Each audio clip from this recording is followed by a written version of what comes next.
of Team RRQ from Indonesia. You're starting to see their lineups right now.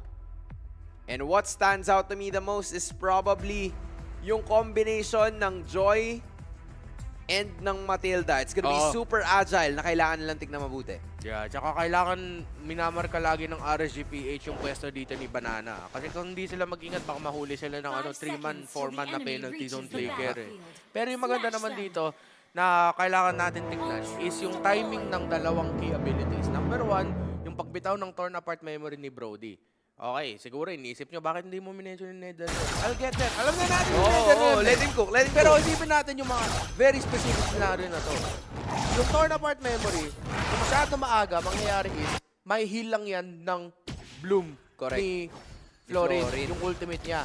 Pero, kung masyado maaga mag-heal si Light, pwede yung damage ng torn apart memory, parang ano lang, binaliwala lang yung heal na nilabas ng Florin. Yes. So, importanteng timing dapat tignan yun. Kung sino mauna, sino mahuli sa pagbitaw ng ultimate nila. Alright, so it's gonna be Light's call, but Aqua has been called dito sa may River Bush to go for extra pressure, and you're absolutely right.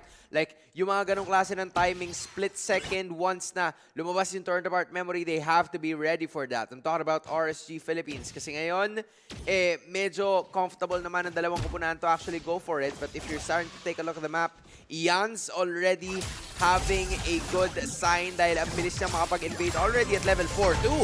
Oh, siya naman una dito. Light, Bulado. Demon kahit hindi po siya makaka-level 4, kailangan niya mag-back. No decimation. Light, makaka-TP pa uwi. Pero hinahanap niya sa dito si Demon Kite. Na-delay yung recall niya. Okay. Si Demon Kite, Demon na nakita. Fortunately, nakatakas siya sa pagkakataon na yun. Less than 20 seconds bago mag-spawn ang ating pinakaunang turtle sa laban na ito. Emblems already being shown.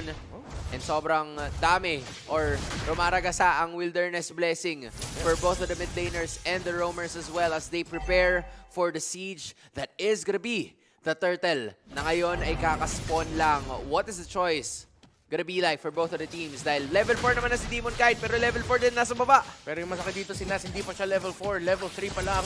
Hinihintay nila dito yung power spike ng kanilang Arlot or at least pag-acquire ng kanyang ultimate. Itong sa Aqua and Nat staying together. Parehas na sila level 4 but not healthy.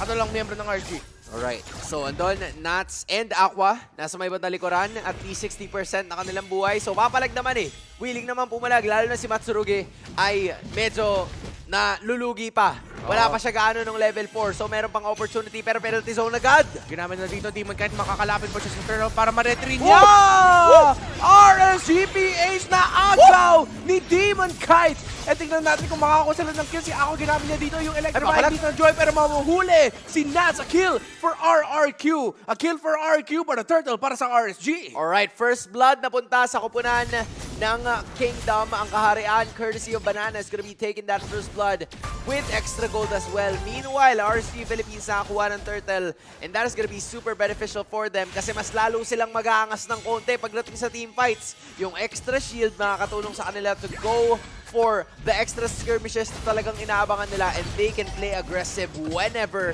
and wherever they want to. Plus, si Aqua, kopya na ngayon yung Netherrealm. So kahit paano, meron na kaming kits. Kaya na namin. Go time na whenever you like it or not. Okay, RSGPH. Solid yung ginawa doon ni Aqua at ni Nats. Akala ko talaga hindi na sila masyado magko-contest kasi wala. Kasi si Dyren pala, isa pa palang member ng team yun. Pero feeling ko si Banana. Si Banana may ganun na, na-mention nga natin yung Benedetta ni Banana Oo. And unfortunately though, hindi natin yun nakikita ngayon. Pero again, posibleng depende sa gising din. Di ba, magkaalaman kung ano yung mangyayari. Pinagtitripan nila si Toy sa may bandang itaas. Pero nag-torn apart memory siya para i-assert ang kanyang dominance na dito lang ako. Hindi nyo ako pwedeng lapitan. Doon na lang kayo sa midmen. Okay, so dahan-dahan ang galaw ng dalawa. RGPH. Feeling ko yung mga classic style RG nakita natin yung pop off at the right moment. Yup. Yung, okay, sige, may turtle. Hindi tayo makapick off, okay lang. Pero biglang, boom. Oo.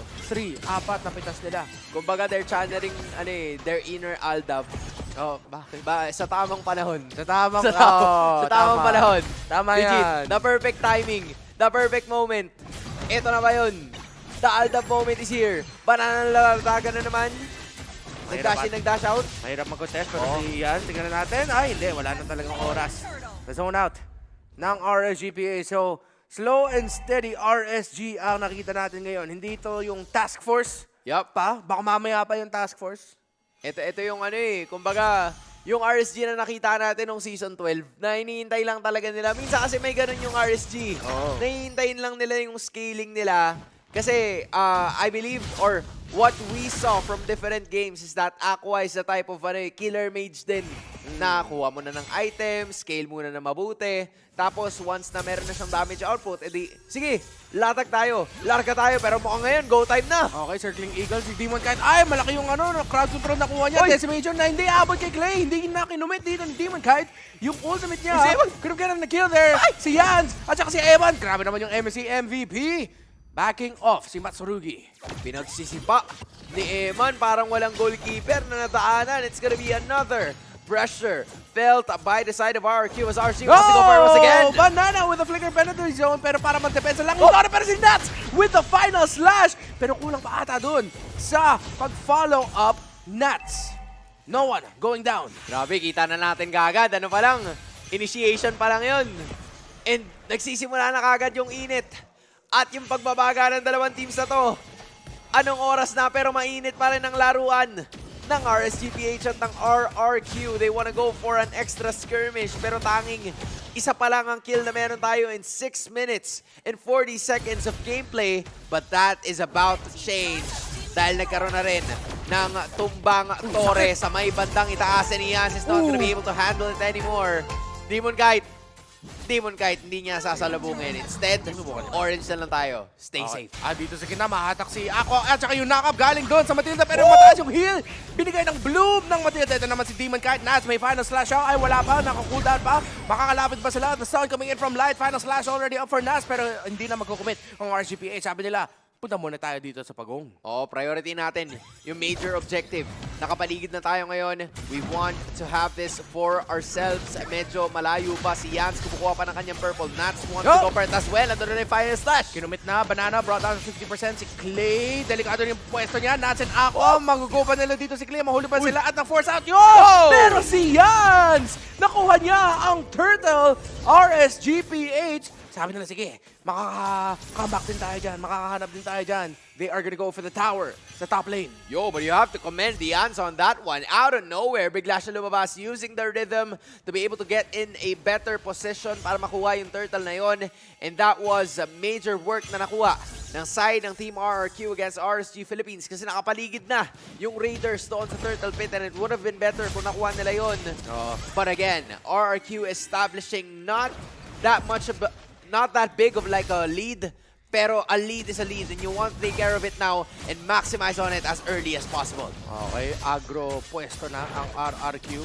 Mag-invade sa pagkuha ng vision. Nakala ko nga si Nats mas co-conserve pa niya yung final slash eh. Oo. Na pag malapit na ma-retry yung turtle, doon na siya mag-final slash. Susubukan niya huliin doon si Ian. Pero ginamit niya yon for the initial bursts, of course. Feeling ko na sorpresa lang talaga yung RSG na naagaw pa ni Ian eh. Speaking of surprises, Matsurugi surprised everyone with that circling eagle pero ayos lang daw. Si Luxers lang ng konti. Ang priority nila is gonna be this one dahil may lating naman na stun. Si Clay nag-flicker patakas. Penalty zone gagamitin na rin. Delikado dito ang mga miyembro ng dalawang koponan. Pero si Matsurugi ang mahuli! The damage coming out of the Bruno! Paano nangyari yun? Sakit na ng bola ni sakit na ng Eman. Bruno. Ang sakit na nung sipa. Kahit bola lang yung tumatama, ramdam mo.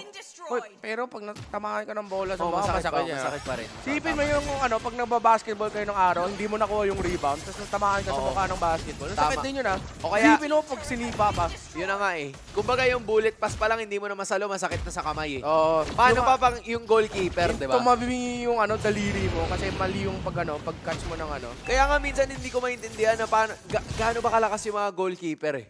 Kasi yung mga sipa, kailangan nilang saluhin yun. Pero ngayon ang sasalo ng damage ay wala naman pala. So far, chillax lang muna. Reset lang yung Lord. Salo muna ng damage. Mag-aala goalkeeper dito ang side ng RRQ kasi Eman is kicking their way onto this Lord pit. Yung masakit dito para sa RRQ, yung second tower nila dun sa top lane na pitas Ay, oo ng nga. RGPH, nagiba nila yon. So mas maraming espasyo yung RGPH sa mapa na mag-split, onte, yung pressure sa top lane. Tignan mo, yung RRQ. Alam nila gusto mag-lord ng RGPH, delikado yung top lane nila. Hindi naman sa mababasag yung Torre na yon, pero baka mag-proc nga yung passive ng ng turret ng RRQ. Kaya, mag-clear na dun si Toy, si Matsurugi, at tignan natin kung ano gagawin ng RGPH dito. Medyo nagdadalawang isip sila eh. Ayaw nila na ma-proc yung passive, but as of the moment, kita naman natin that the turret on the mid lane has been destroyed by the side of RSG Philippines. So that is another one na kailangan lang alalahanin. Terrified. Itong si Yans. Aqua copying the Netherrealm penalty zone. Flicker penalty zone. At si Nuts with the final slash. Napahinto niya mga membro ng RGPH. Pero si Ian, kaya pa niya agawin yung Lord. Pero sabi ng RGPH, umalis na kayo dito. Because Task Force RSG will secure the Lord. Pero nahatak si Nuts. Nahatak ng Shadow Stampede. Pero nakatakas ang Arlot. The Lord goes to RSG. The kill onto Banana para sa RSG. That was a wonderful day coming in from the side of the Raiders. Bringing Banana down. Locking at least one hero para lamang sila in numbers against the side of RRQ and RSG Philippines. While all of that was going on, ang ginawa nila was to just bring one major team fight down para at least makuha natin yung major objective. And even though nakuha ni Yans yung kanyang purple buff, mahihirapan pa rin sila into trying to defend dahil makukuha ng RSG ang isa pang Torre while the Lord is marching up top. Circling Eagle ay gagamitin rin pero masakit! Masakit! Masakit na talaga! Natsurugi! Isipin mo, Min! Oh my goodness. Mataas na yung damage. Mataas na Ito ang na. damage. Ito na yung Death Ball RSG. Pero yung Death Ball nila nasa paa ni Eman talaga. Nasa paa ni Pre, Eman. nagtitipi si Eman ah. Men, kung napanood mo yung Naruto, si Rock Lee nagtanggal na ng weights. Oh, tinanggal Pinaba yung niya weights. na. At doon na naramdaman ng RQ yung pressure. Ah, si Banana, saging lang may puso. Sinubukan niya mag-set pero wala siya mahuhuli. Si Ian, the final slot. Nuts with the TP. Nuts Entertainment! Ay, nakatakas pala si Hans. Si Hans, hindi. Pero hindi na makakauwi.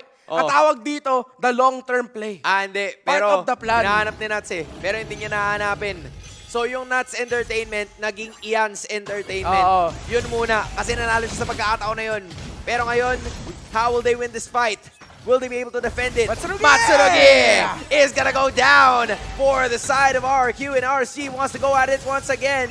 RQ with the defense. Pero kita mo sa itaas. Who else? Sino pa ba? Nuts lang naman. Anong oras na ba? 12:17. Nuts Entertainment na. Ito na yung mga ganitong oras na yun eh. It's late night with Nuts Entertainment. Pero RGPH, tingnan natin kung tatapusin na ba nila ang laban to. 2 more minion waves sa side lanes. Mababasag ba nila ang lahat ng mga tore ng RRQ? Banana na naman, sinubukan niya, but he actually lands at the timeline and makaka-flicker away para si Eman. Free hit yung Bruno. There is Netherrealms across the board. Walang mahuli. Walang mabibitas, pero si Matsurugi ang nahuli ng RSG. Pero nakatayo pa ang mga tore ng RRQ. Men, legit nahihirapan na si Matsurugi na gamitin yung ano niya, yung circling eagle niya. Kasi ngayon, nasa circle na sila ng RSG! And this is it para sa Raiders. Pero yan, sinubukan niya. Ay! Ipauwi ang mga meron ng RSGPH yung damage na kanyang electrifying beat. So akala natin tapos na, hindi pa pala. Yung fighting spirit ng RRQ, yung fighting spirit ni Shawty with the melody si Yans. Yans, man. Ito na yun. Bringing back the nostalgia. Alam mo na kagad yan. Ano yung kanta niyang solo? Hindi ko maalala yung lyrics. Pero legit, Shawty's got a melody in my head that I can't keep. Got me singing like, mamaya, kakanta, anong kanta? Oh. Song of Victory kaya? Oh, Banana naman! penalty zone sa 4, pero si Banana ang naset-upan doon ni Nuts. No more penalty zone, no more final slash, pero mas mabilis ang pag-comeback dito ng final slash, pero mukhang wala ng oras. Ito na yung electrifying beat sa pagpasok ng RQ. Yung mga miyembro ng RGPH, mapapasend back sila, pero yung RGPH, lumalaban pa rin, sino makawan ng Lord? It will go to RSG! Ian is down. Make it a double, make it a triple para kay Eman. Is it a maniac? Sulitin mo na! Sulitin mo na! Sulitin mo na! Sulitin mo na! Dalihan mo! Yan! Yan! Wag! Balik! Balik! Matsurugi, bigay mo na!